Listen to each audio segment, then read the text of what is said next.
So the Eaton fire is now estimated to be 13,690 acres. It's grown since our morning press conference because the fire is making a run towards the historic Mount Wilson area. We are still at 0% containment, but we now have a better estimation of the number of fire personnel assigned to the incident. We're now at 1,527 personnel assigned, and like this morning, additional mutual aid resources to continue to arrive to assist in the firefight. This morning we did have a firefighter suffer a significant injury in a fall. That firefighter is resting comfortably at an area hospital. He's in stable condition and he is expected to make a full recovery. We now have a confirmation that we have a potential for over 4,000 to 5,000 structures damaged or destroyed.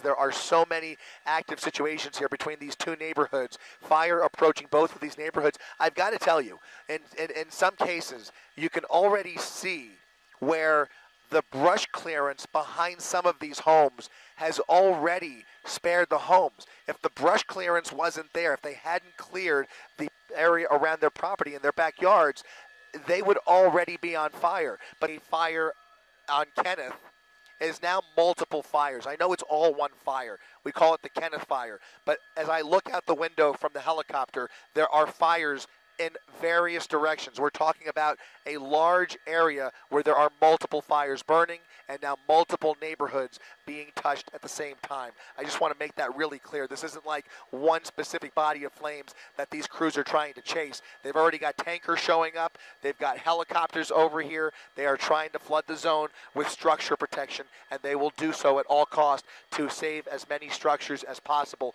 But as you're seeing from our pictures, there is already flames surrounded by homes, homes surrounded by flames. At this point, we have not seen any properties actually touched yet, but the threat is imminent. It's already tripled or quadrupled in size. We're talking already comfortably, I can tell you, this has already burned hundreds of acres, and you can see all of the landscaping. Look at all the palm trees in this neighborhood. Look at all of the landscaping.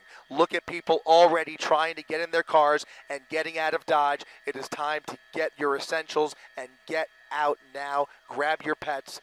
Get out now.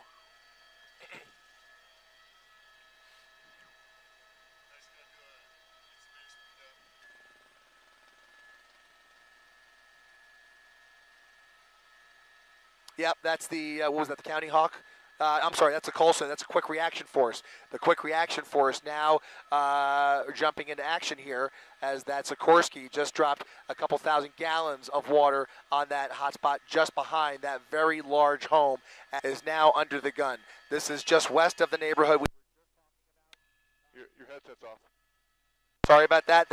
I should tell you, the reason my audio is cutting out is because the county and the city are sending out emergency alerts, so everybody's cell phone is blaring right now with the updates on the evacuation orders in this neighborhood. And of course, when that happens, and it does interfere with our audio. So when you body of flames in the middle of these homes, I don't see any homes touched yet, but look at that. There are homes on both sides of this brush area. That was Shady Grove Place, Sloan Place, Newcastle Lane, Melbourne Court. We're talking about two separate areas, so I don't want to confuse everybody. It's a large area now that is an immediate threat. You have two separate neighborhoods that are now being touched by this fire at the exact same time. So you've got one subdivision, Newcastle Lane, Sloan Place right here along Shady Grove Place, and then you have the neighborhood Malibu Canyon, Gates Canyon Park immediately to the west. Some of these fires that are not jumping or spotting are kind of running in to dead ends. They're running out of fuel once they get to the brush clearance,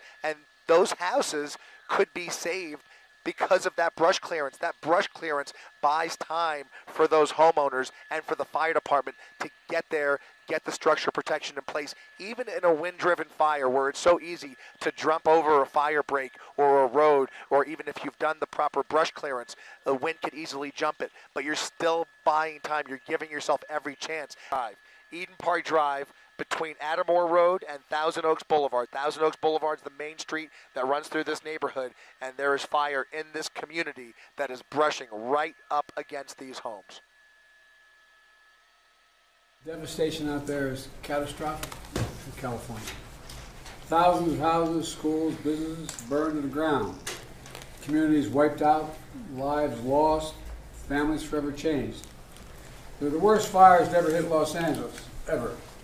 So today I'm announcing that the federal government will cover 100% of the cost for 180 days. This is going to pay for things like debris and hazard material removal, temporary shelters, first responders' salaries, and all necessary measures to protect life and property.